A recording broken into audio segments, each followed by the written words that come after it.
Did you know on June 26th, VETgirl is having a dedicated practice management master's class? Get 7 hours of CE that is RACE approved and is eligible towards the continuing education requirement for CVPMs. This tailored workshop is for practice managers and practice owners or prospective owners. Breakfast and lunch is included, but attendance is limited to the first 100 registrants. Please do not hesitate to snag your spot. For more information or to register, check it out at vetgirlontherun.com.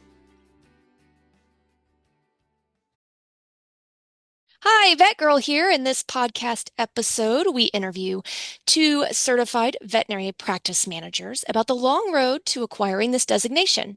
Susan Diment, CVPM, DPA, PHR. You're going to have to tell us what all of that means, Susan. Administrative Assistant for the CVPM Candidate Liaison for the Veterinary Hospital Managers Association Incorporated, also known as the VHMA, and that's what we'll refer to it as we go through this podcast. And then Sarrah Wooters joins us. She's a CVPM as well and a practice manager of Chestertown Animal Hospital in Maryland. Welcome, Susan and Sarrah. Susan, why don't we start with you, and you can tell us a little bit about yourself and our audience can get to know you. All right, sounds good. Thank you.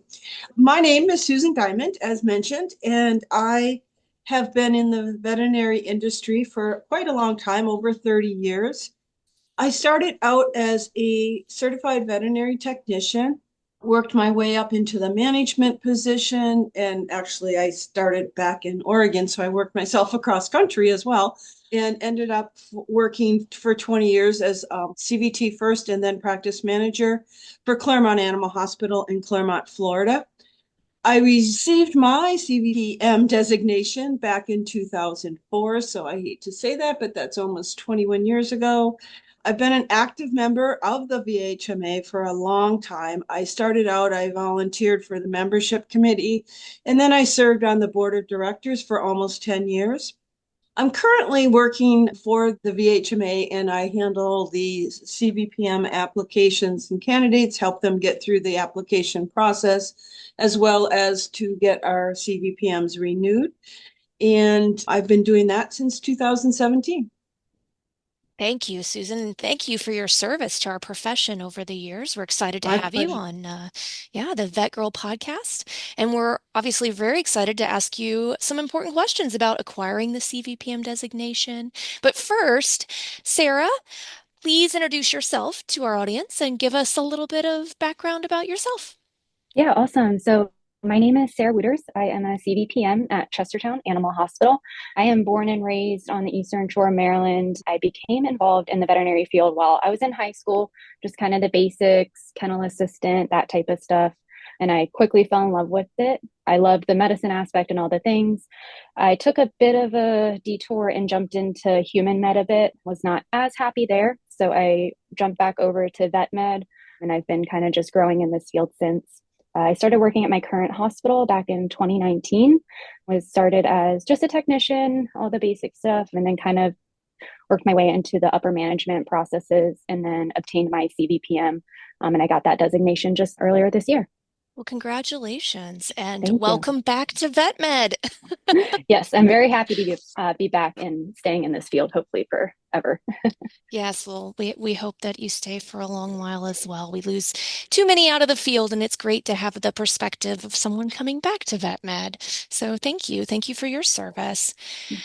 Susan, now that Sarrah has her CVPM, given that you're a CVPM candidate liaison for the VHMA, can you give us an idea of what the overall process looks like for someone interested in pursuing a CVPM designation? Maybe how long does it take? Is there an examination? Would that individual need to get continuing education hours and work experience to apply? Kind of give us a broad overview of what that process looks like. Sure can. And the key word there is broad because there's a lot of little steps, but we'll kind of spike your interest. And then at the end, we have some places to lead you to that you can find out more details.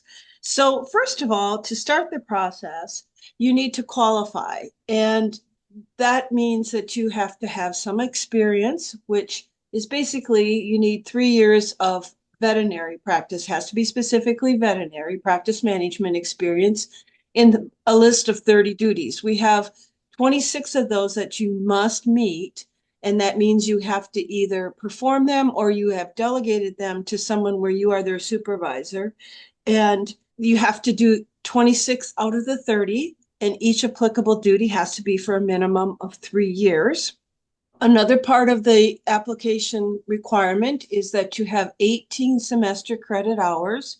And the requirement does state that it's in management related courses, but just as a heads up to let individuals know that we do accept a lot of general education courses, things like English composition, any math courses, intro to sociology, intro to psychology, because we know we have to use a lot of those in our practice with our team members and so forth. So ever any question, you can always reach out to us at VHMA. We're happy to review your transcript for you. One of the other requirements is that you must have 48 hours of management CE, and it has to be continuing education. And 24 of those 48 hours must be in person, face to face in a classroom setting. And the other 24 can be accepted from online. And that has to be within the previous 3 years of the date you submit your application. And then the last one to qualify, which doesn't really occur until after you submit your application, but something to think about prior, is 4 letters of recommendation. And they're very specific who they have to come from and also what questions they're asked and so forth. So those are the main requirements, as long as there's some other stuff. So the time limit varies on these. So as to get going on what, it kind of depends on where you are in your experience. But the actual process itself, then once you qualify and meet those requirements, you're going to apply and fill out the application. Everything is all online these days, so it's kind of nice and quick and easy, hopefully.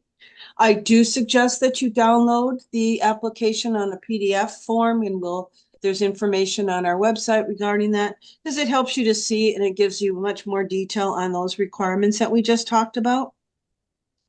Once you have applied, then you have to prepare and take the exam, which I'm sure Sarah in a few minutes will get a little bit more into that. And then once you pass the exam, you have to renew every 2 years. And so what I suggested, how long does it take? I can give you a kind of a guideline as to what we have set for parameters. When you apply, generally we have set up application deadline dates and we follow those, and those are a source for us to determine how soon you can take the exam. That's usually a 5-month gap. And once your application does become approved, it is 2 years you have to take the exam. So it can be an involved process. If you're at the start of it, you could figure about 5 years total with the experience and before your application expires and such. So Yeah, that's very comparable, I would say, to many of the veterinary technician specialties. I'm a VTS in anesthesia and analgesia, and it takes on average about 5 years for someone to get to the point where they can apply. So it seems very similar to some of the other veterinary areas of expertise, whether that be a residency program for a DVM candidate or a specialty certification credentialing process for a technician. Now, Sarrah, being that you're a more recent member of the VHMA, congratulations, what led you to decide to pursue your CVPM? It does seem like a very involved process and a challenging process. So give us an idea of what reward stands on the other side of once you achieve your CVPM. Yeah, absolutely. So one of the main reasons that I felt I wanted to obtain that credential for myself was not only to help better my hospital and, my patients and clients. I felt that, when I did jump into human medicine for a bit and kind of experienced that realm of medicine, you kind of see the differences on how, human versus vet med operates. And I thought it was so important to make sure that our veterinary medicine field has educated and credentialed members in that field so that we can help our owners and those pet parents really help them understand that we want veterinary medicine to be the best that it can be. And that means making sure that our teams have players that know the logistics, the legalities, so that we're able to really provide that really top notch level of care to each pet that walks through our door, and making sure that, we are medicine and we want to do it as best as we can. We know that human medicine is always changing and evolving. And I think it's really important that we have good team members throughout the veterinary field that realize that and help kind of strengthen that bond and really make sure that we're being as, educated as we can, knowing all the ins and outs, and really help provide that top-notch care to everybody. Oh, thank you. That's very important. And I appreciate being on the technician side, having that support from hospital administration side. So Yeah. thank you that you see that connection. Susan, now that Sarrah has her CVPM, give us an idea of what it takes to maintain that designation. Does it require continuing education hours? Do they have to stay involved in a management role? Give us a breakdown of what that looks for someone to keep their CVPM.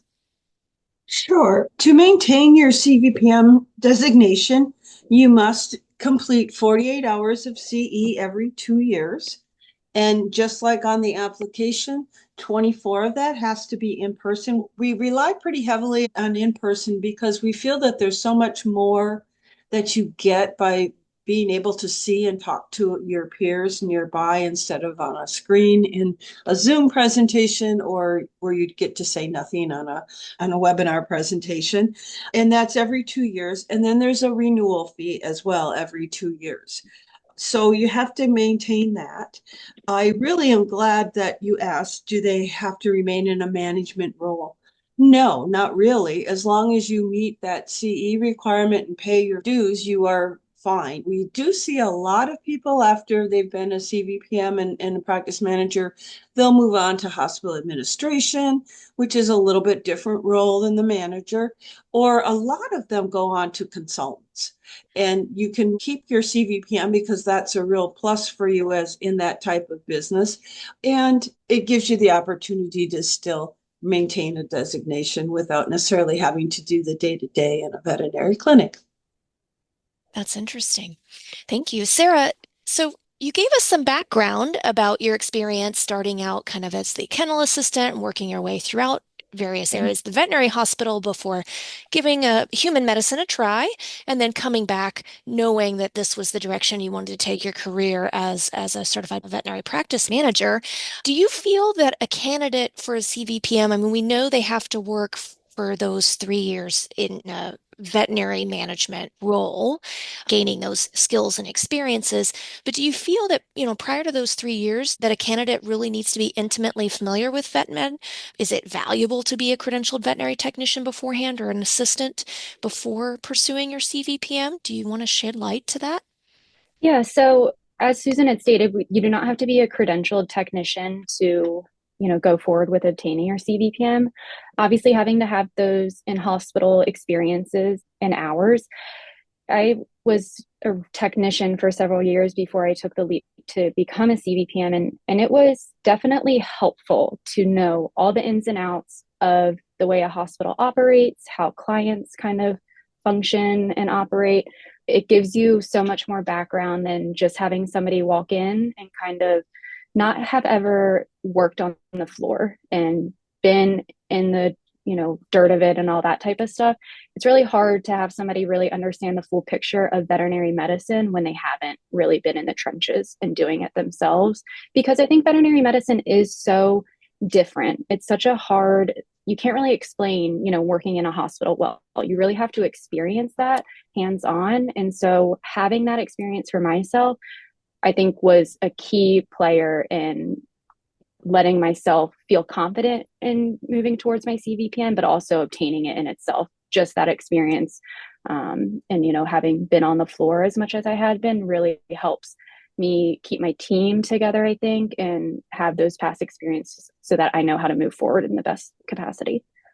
Building on your past experiences, Sarrah, Mm-hmm. when you were going through this CVPM process, what resources or mentorship does the VHMA offer potential applicants? So the VHMA was a lot of help for me, honestly, when I was looking at, obtaining my CVPM. What helped me the most with passing my examination was definitely the study group that they offer. I would absolutely recommend that off the bat for anybody looking to get this certification. Basically, we met once a week on Zoom. It was a group of us. We were able to chat amongst ourselves, but also with our instructor to really kind of make sure we understood the way that the test was going to be presented to us and knowing all the different subjects and everything that we had to kind of know the laws, logistics of things. The VHMA website where we can, ask questions to other CVPMs, VHMA members was really helpful just to get some guidance and, their past experiences. And anytime that I ever ask anybody in VHMA for some help or, hey, I've got this going on, can somebody give me some guidelines or feedback? I always had plenty of people offering help. It's actually initially, meeting with somebody kind of weekly to go over some things to help me get started to get my CVPM. So whether they're, actually involved with VHMA like Susan is, or, just another member of VHMA, they're all so willing to be helpful and, really talk and help in any way they can, because the more we know and the more CVPMs that are out there, I think the better. So they're always super helpful. They also give a really great in-depth reading list. So lots of good books that I just have kind of at my desk to be able to reference, whether I use those for my actual test or just knowing that I have those as kind of good references for my day-to-day here in the hospital in the future. It's definitely helpful for sure. Now, that's wonderful. The support from peer to peer or mentor to applicant is phenomenal. And then obviously the resources, that's wonderful. And it's wonderful that you can find that all on the website to help direct people to where they might need to get answers. Susan, if you were to give advice to someone who was going to mentor another towards this accomplishment, what would you tell them? Well, I think the best is to set up a schedule with that person and be sure to stick to that. Many years ago, the VHMA offered a mentorship, and it didn't have to necessarily be just for those studying to be a CVPM, but a lot of times that's how the relationship started and probably never ended, to be honest. Those people become lifelong peers, friends. But I also mentored somebody who was interested in doing that long before. And that was the biggest thing was, first of all, to get them to respond to you. And once you do, just set up a time where you're going to meet for like an hour or two. I've had people, like Sarrah said, were actually in the study group, they helped each other and set up their own individual Zoom meetings once a week in addition to the class. And then they kept that after until they both tested or whatever. But I think that that's very helpful. And I know that I enjoyed it a lot, but it also means a lot to the candidate and to help prepare them. And as Sarrah also mentioned, we do have a list of recommended reading lists.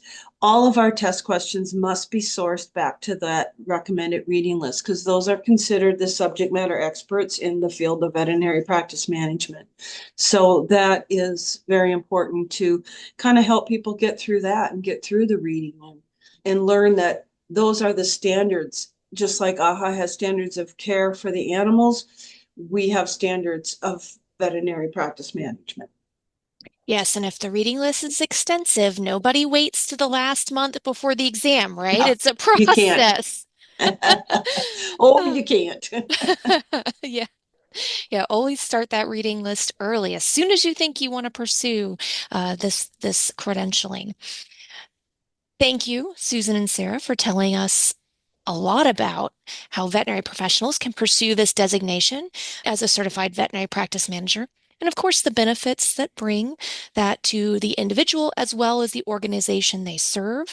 Perhaps you would both like to take just a moment to really highlight, perhaps professionally, what you feel becoming a CVPM has done for you as an individual and share that with our audience. I honestly, from the moment I found out that there was a CVPM designation, and maybe it's because of my personality, and I like to, like, if there's something out there, so like with CVT, there's something I could go to that made me stand out, not so much stand out, but be better myself in where I practice. When I found out about CVPM, I went back to my practice owner and said, hey, I found out about this. And nonetheless, it was at NAVC, or now it's called VMX. And I said, I think I would really like to pursue this. And he goes, you go for it. And at that time, I just had an associate's degree in veterinary technology. So I came a long way because my DBA is what it's not doing business as, it is a doctorate in business administration. And don't ask me why I specialized in HR. I think I like to study HR. I just don't like to help in HR in the real world. But it's just, I always told people in that when I joined the VHMA and becoming a CVPM, they made me who I was and made my practice what it was. I could not have done it with all of that. It led me to other groups or other things, but it was just there as a great resource and just how to do it to make your practice stand out and to give, like Sarah mentioned, better care for your patients too, all around. Sarah? Yeah, I think Susan summarized it great. Having that credential for me is, knowing that I kind of know that I am being held to practice that high standard that BHMA sets. I know that I'm going to hold myself to that so that I can help my hospital grow into the best that it can be. But also having that CVPM support to lean back on to say, like, hey, these are the standards of care, but how can we either adapt them to best fit my practice? How can we work as a team to kind of make this, in veterinary medicine as best as it can be? Having a good group of solid people who know, again, the legalities, the logistics of everything, to really lean back on them. And when you're presented with a situation, let's sit down and brainstorm how we're going to work this out and how we can kind of better this opportunity. But same as technicians getting their LVT, CVT, a doctor going to vet school, it's all at the end of the day to better ourselves and to make sure that the job we're doing is the best job that it can be. I like to sum it up that it's more than a job, it's a profession. And it's not just me going to do a job, it's me, it's a part of me. And I chose to become a professional and not to just be someone that went in and collected a paycheck every 2 weeks. Yeah, absolutely. Okay, so people are interested. They need to know where they can go to find out more about pursuing their CVPM. Maybe they're already a certified veterinary practice manager and they want to find out where their CE opportunities lie. What's the website? What can they go to? What resources are out there? How do they find all this information? Well, I'll start on that one since I work for the VHMA. VHMA.org is the website, and we have a certification tab there, and there is a plethora of information there. But the very first notice under the certification tab is the roadmap, and everything leads from that roadmap. So, but I also wanted to mention, I do, as a service to our members, I do a CVPM informational webinar every month, except for December, because no one ever, they sign up and they never show up. But I do one every month that's live, but there's a recorded version on there as well. And we honestly, we spend a good 30 minutes just on going over the qualifications for the application. And then we continue on to well, I got certified, now what? And how do you maintain that? And we go over the blueprint of the test and things like that. So that's your best resource. I always tell people, find that CVPM certification tab and bookmark it because you will be going back to that a lot. Yeah, absolutely. Sarah, anything that helped you through the process? Yeah, the HMA website literally has it all. So it has, a nice quick little video on kind of the basic components that you're going to need to get started with the application. And again, Susan, I know that I had emailed her plenty of times at the beginning on, logistics and which of my, prior college courses would work for this certification and all that stuff. So the HMA website's awesome, has all the recommended reading lists right on there. You can set up your account with VHMA there so that you can get into the study group. It's all, right in that website. It's very easy to navigate and has a lot of great information and great resources all in there. Well, thank you both. I really hope this inspires organizations to support their practice managers towards this designation and perhaps those practice managers that are just been teetering on the should I go for it, not go for it.